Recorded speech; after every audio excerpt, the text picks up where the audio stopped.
ഈ അല്ലു അർജുനുമായി ബന്ധപ്പെട്ട് വിവാദങ്ങൾ കനക്കുകയാണ്. ഇപ്പോൾ അല്ലു അർജുനെ ചോദ്യം ചെയ്തിരുന്നു 2 ദിവസം മുൻപ്. എന്തായാലും അദ്ദേഹത്തെ വീണ്ടും ജയിലിലാക്കുമോ കോൺഗ്രസ് സർക്കാർ? അപ്പോൾ അദ്ദേഹത്തിനെതിരെ ഇപ്പോൾ ശക്തമായ അന്വേഷണമാണല്ലോ പുരോഗമിക്കുന്നത്. അങ്ങനെ തോന്നുന്നുണ്ടോ വീണ്ടും അദ്ദേഹത്തെ ഒരു കുടുക്കിലാക്കുമെന്ന രീതിയിൽ? ഉറപ്പായിട്ടും. കാരണം കഴിഞ്ഞ ദിവസമായിരുന്നു ചേട്ടൻ പറഞ്ഞതുപോലെ കഴിഞ്ഞ ദിവസമായിരുന്നു അദ്ദേഹത്തിൻ്റെ ചോദ്യം ചെയ്യൽ.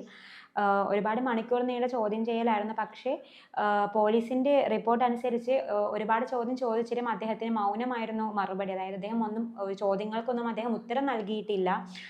ഉത്തരം നൽകുന്നത് വരെ എന്തായാലും ചിലപ്പോൾ അല്ലു അർജുൻ പുറത്ത് തന്നെ നിന്നേക്കാം. അതായത് പോലീസിന്റെ ചോദ്യങ്ങൾക്കൊന്നും വ്യക്തമായ ഒരു ഉത്തരം അദ്ദേഹം നൽകിയിട്ടില്ല. വ്യക്തമായ ഉത്തരം നൽകുമ്പോൾ ചിലപ്പോൾ കൊടുക്കാനായിരിക്കും ശ്രമം.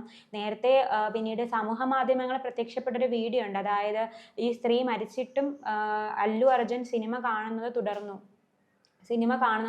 എന്നുള്ളൊരു സോഷ്യൽ മീഡിയ പ്രത്യക്ഷപ്പെട്ട വീഡിയോ. അതിൻ്റെ അടിസ്ഥാനമാക്കിയാണ് അദ്ദേഹത്തെ ചോദ്യം ചെയ്യാൻ വിളിപ്പിച്ചതും ഒരുപാട് മണിക്കൂർ ഈ ചോദ്യം ചെയ്യൽ നീണ്ടതും. ഉറപ്പായിട്ടും ഇത് വീണ്ടും അല്ലു അർജുനെ കൊടുക്കാനുള്ള ഒരു ശ്രമമായിട്ട് തന്നെയാണ് തോന്നുന്നത്. കാരണം ജാമ്യം അനുവദിച്ചിട്ട് കൂടി, അതായത് ഹൈക്കോടതി ഇദ്ദേഹത്തിന് ജാമ്യം അനുവദിച്ചിട്ട് കൂടി പിറ്റേ ദിവസം ഈ തെലങ്കാന പോലീസ് ജാമ്യത്തിനെതിരെ ഹൈക്കോടതിയെ സമീപിച്ചിരുന്നു.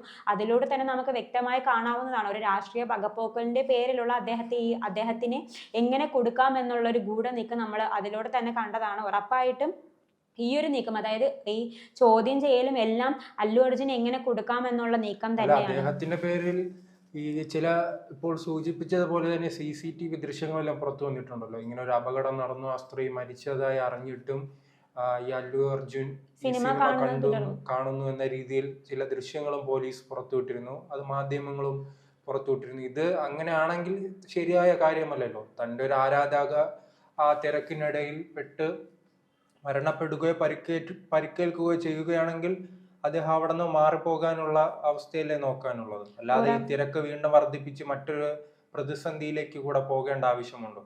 ഉറപ്പായിട്ടും ഞാൻ മുന്നേ പറഞ്ഞതുപോലെ തന്നെ നമുക്കൊരു വീഡിയോ പ്രത്യക്ഷപ്പെടൽ, അതായത് നമ്മൾ ചിലപ്പോൾ കണ്ണുകൊണ്ട് കാണുന്നതൊന്നും ശരിയാവണമെന്നില്ല. അപ്പോൾ ഇദ്ദേഹം ഈ സിനിമ കാണുന്നു, അത് ഞാനും കണ്ടതാണ് ഇങ്ങനെ വീഡിയോ വന്നത്. പക്ഷേ ചിലപ്പോൾ ഇദ്ദേഹം അറിഞ്ഞു കാണില്ലായിരിക്കാം ഇങ്ങനൊരു യുവതി അവിടെ വെച്ച് മരിച്ചു, അല്ലെങ്കിൽ താൻ വന്നതിനെ തുടർന്നുണ്ടായ തിരക്കിൽ ഒരു സ്ത്രീ മരിച്ചു എന്ന് ചിലപ്പോൾ അദ്ദേഹം അറിഞ്ഞു കാണില്ല. അല്ലെങ്കിൽ അറിഞ്ഞതാണെങ്കിൽ ഉറപ്പായിട്ടും അദ്ദേഹം അതിന് വേണ്ടിയിട്ടുള്ള മെഷേഴ്സ് അല്ലെങ്കിൽ എന്തെങ്കിലും എടുത്തേനെ. കാരണം ആ ഒരു വിവരം അറിഞ്ഞ ഉടനെയാണ് കുടുംബത്തിന് വേണ്ടി 25 ലക്ഷം രൂപ ധനസഹായം പ്രഖ്യാപിച്ചതും രംഗത്ത് വന്നതും കുടുംബത്തിനോട് മാപ്പപേക്ഷ നടത്തിയതും. അതായത് മകന്റെ എല്ലാ ചിലവുകളും സൗജന്യമായി, അല്ലെങ്കിൽ മകന്റെ എല്ലാ ചിലവുകളും താൻ തന്നെ വഹിക്കുമെന്ന് അല്ലു അർജുൻ പറഞ്ഞതും. അപ്പോൾ ഉറപ്പായിട്ടും നമുക്ക് ഒരു വീഡിയോ പ്രത്യക്ഷപ്പെട്ടതിന് പിന്നാലെ അദ്ദേഹം ഇത് അറിഞ്ഞുകൊണ്ടാണ് സിനിമ കണ്ടതെന്ന് നമുക്കൊരിക്കലും പറയാൻ സാധിക്കില്ല.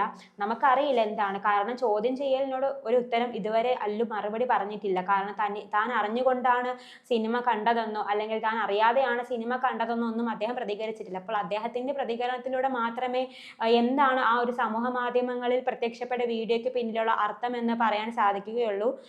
ഇപ്പോൾ പുറത്തു വന്നിരിക്കുന്നത് മരിച്ച സ്ത്രീയുടെ കുടുംബത്തിന് 2 കോടി രൂപ നൽകുമെന്നുള്ള പുതിയ വാർത്തയാണ് പുറത്തു വന്നിരിക്കുന്നത്. അതായത് അല്ലു അർജുൻ 1 കോടി രൂപയും മൈത്രി മൂവീസ് 50 ലക്ഷവും സംവിധായകൻ സുകുമാർ, അതായത് പുഷ്പ 2ന്റെ സംവിധായകൻ 50 ലക്ഷം രൂപയും നൽകുമെന്ന് ഇപ്പോൾ പ്രഖ്യാപിച്ചു കഴിഞ്ഞു. പിന്നീട് മറ്റൊരു അപ്ഡേറ്റ് എന്ന് പറയുന്നത് നാളെ രേവന്ത് റെഡ്ഡിയുമായി അല്ലുവിന്റെ പിതാവ് കൂടിക്കാഴ്ച നടത്തും. കാരണം രേവന്ത് റെഡ്ഡി നേരത്തെ പറഞ്ഞായിരുന്നു നിയമമെല്ലാം ഒരുപോലെയാണ്, അല്ലെങ്കിൽ എല്ലാവർക്കും ഒരുപോലെയാണ്, അതിന് സിനിമാ താരങ്ങളെന്നില്ല, സാധാരണക്കാരെന്നില്ല, എല്ലാവർക്കും നിയമം ഒരുപോലെയാണെന്നായിരുന്നു രേവന്ത് റെഡ്ഡിയുടെ നയം. അങ്ങനെ ആ ഒരു രേവന്ത് റെഡ്ഡിയുടെ നയം പിന്തുടർന്നാണ് തെലങ്കാന പോലീസ് അദ്ദേഹത്തെ ഒരു തീവ്രവാദിയെ പോലെ വീട്ടിൽ നിന്ന് അറസ്റ്റ് ചെയ്തതും അന്ന് തന്നെ ഒരു ദിവസം ജാമ്യം ലഭിച്ചിട്ട് കൂടി ജയിലിൽ പാർപ്പിച്ചതും. അപ്പോൾ നാളെ രേവന്ത് റെഡ്ഡിയുമായി കൂടിക്കാഴ്ച നടത്തും അല്ലുവിന്റെ പിതാവ്. പിന്നീട് അറിയാം, അതായത് തിരക്കിൽപ്പെട്ട് ഈ യുവതിക്ക് മാത്രമല്ല, യുവതിയുടെ മകന് ഗുരുതരമായി പരിക്കേറ്റിരുന്നു. ആ കുട്ടി മസ്തിഷ്ക മരണം സ്ഥിരീകരിച്ചായിരുന്നു. പക്ഷെ ആ കുട്ടിയുടെ നില, അതായത് ആരോഗ്യനില ഇപ്പോൾ മെച്ചപ്പെടുന്നുണ്ടെന്നും അല്ലുവിന്റെ പിതാവ് അവകാശപ്പെടുന്നുണ്ട്. അത് നമുക്ക് തള്ളിക്കളയാനാവില്ല. പക്ഷെ മസ്തിഷ്ക മരണം സംഭവിച്ച ഒരു കുട്ടി ഒരിക്കലും ജീവിതത്തിലേക്ക് വരില്ല എന്ന് നമുക്ക് പൂർണ്ണമായും അറിയാം. എങ്കിലും ആ കുട്ടിയുടെ ആരോഗ്യനില മെച്ചപ്പെടുന്നുണ്ടെന്ന് അല്ലുവിന്റെ പിതാവും ഈ കുട്ടിയുടെ പിതാവും പറയുന്നുണ്ട്. പിതാവിന്റെ പേര് എനിക്ക് വ്യക്തമല്ല. എന്നിരുന്നാലും ആരോഗ്യസ്ഥിതിയിൽ പുരോഗതിയുണ്ട് പിതാവ് ഭാസ്കർ പറയുന്നു. എന്തായാലും നമുക്ക് കണ്ടു തന്നെ അറിയണം. കാരണം അല്ലു അർജുൻ എന്ന് പറയുന്നത് ഒരു സൂപ്പർ താരമാണ്. അതായത് തെലുങ്കിലെ ഏറ്റവും വലിയൊരു സൂപ്പർ താരമാണ് അല്ലു അർജുൻ. ഒറ്റയ്ക്ക് ഞാൻ നേരത്തെ പറഞ്ഞതുപോലെ ഉണ്ണി മുകുന്ദനെ പോലെ തന്നെ ഒറ്റയ്ക്ക് പടവെട്ടി അല്ലെങ്കിൽ ഒറ്റയ്ക്ക് വഴി തെളിച്ച് വന്നവനാണ് അദ്ദേഹം. കാരണം ഒരു സെലിബ്രിറ്റിയുടെ സപ്പോർട്ട് ഇല്ലാതെ അദ്ദേഹത്തിന്റെ കുടുംബം ഈ പാരമ്പര്യമായിട്ട് തന്നെ സിനിമാ കുടുംബമാണ്. അങ്ങനെ അതെ, പാരമ്പര്യമായിട്ട് സിനിമാ കുടുംബമാണെങ്കിൽ കൂടി അദ്ദേഹം ആരുടെ ഒരു പിന്തുണ ഇല്ലാതെയാണ് രംഗത്ത് വന്നത്. അതായത് അദ്ദേഹത്തിന്റെ ഏറ്റവും പണ്ടത്തെ ഒരു സിനിമ എനിക്ക് ഓർമ്മയില്ല, അദ്ദേഹം ആദ്യമായിട്ട് വന്നൊരു സിനിമയിൽ തന്നെ അന്നൊന്നും അദ്ദേഹത്തിന്റെ കരിയർ രക്ഷപ്പെടില്ലായിരുന്നു. പിന്നീട് അദ്ദേഹത്തിന്റെ ഒരു അധ്വാനത്തിലൂടെ തന്നെയാണ് അദ്ദേഹം രംഗത്ത് വന്നത്. അപ്പോൾ ഉറപ്പായിട്ടും കഴിഞ്ഞ പ്രാവശ്യം YSR കോൺഗ്രസിന് വേണ്ടിയിട്ട് ഇദ്ദേഹം തെരഞ്ഞെടുപ്പ് പ്രചാരണം നടത്തിയിരുന്നു. ചേട്ടൻ അറിയാവുന്നതാണ്. അപ്പോൾ അന്ന് തെരഞ്ഞെടുപ്പ് പ്രചാരണം നടത്തിയപ്പോൾ ഇദ്ദേഹത്തിനെതിരെ തെരഞ്ഞെടുപ്പ് പെരുമാറ്റച്ചട്ട ലംഘനത്തിന് കേസ് രജിസ്റ്റർ ചെയ്തിരുന്നു. ഒരു പാർട്ടിക്ക് വേണ്ടി അല്ലെങ്കിൽ അങ്ങനെ തെരഞ്ഞെടുപ്പ് സമയത്ത് അല്ലെങ്കിൽ ഒരു ചട്ടലംഘനം ഉള്ളപ്പോൾ പ്രചരണം നടത്താൻ വരരുത് എന്നുള്ളതിന് വേണ്ടി അദ്ദേഹത്തിനെതിരെ കേസ് രജിസ്റ്റർ ചെയ്തായിരുന്നു. പക്ഷേ അന്നും ഉയർന്നു വന്നൊരു ആരോപണം ഉണ്ടായിരുന്നു, കോൺഗ്രസിന്റെ തെരഞ്ഞെടുപ്പ് പ്രചരണത്തിന് വേണ്ടി ഇദ്ദേഹം ഇറങ്ങിയിരുന്നില്ല. അപ്പോൾ ആ ഒരു ഇറങ്ങാത്തതും പിന്നെ കോൺഗ്രസിനെ സപ്പോർട്ട് ചെയ്യാത്തതുമാണ് ഈ ഒരു അദ്ദേഹത്തെ അറസ്റ്റ് ചെയ്യാനുള്ള നീക്കത്തിൽ നമ്മൾ കണ്ടത്. അതായത് രാഷ്ട്രീയ പോലെ തന്നെയാണ് അതിൽ വ്യക്തമായി കാണുന്നത്. പിന്നീട് ചോദ്യം ചെയ്യൽ അദ്ദേഹം എന്തെങ്കിലും മറുപടി നൽകിയാൽ നമുക്കിപ്പോൾ ഒരു വ്യക്തിനെ ചോദ്യം ചെയ്യൽ അദ്ദേഹത്തിന്റെ മറുപടിയിൽ നിന്ന് മാത്രമേ അദ്ദേഹം തെറ്റുകാരനാണോ അല്ലെങ്കിൽ അദ്ദേഹം ചെയ്തത് തെറ്റാണ് എന്ന് പോലും നമുക്ക് വിശ്വസിക്കാൻ സാധിക്കത്തുള്ളൂ. പക്ഷേ ഇവിടെ പറയുന്നത് മൗനമായിരുന്നു മറുപടി. അപ്പോൾ അദ്ദേഹത്തിന് പ്രത്യേകിച്ചൊന്നും പറയാനില്ലായിരുന്നു. എന്തായാലും അദ്ദേഹത്തിന് മറുപടി ലഭിച്ചാൽ മാത്രമേ ഇനി കേസ് മുന്നോട്ട് പോകുകയുള്ളൂ.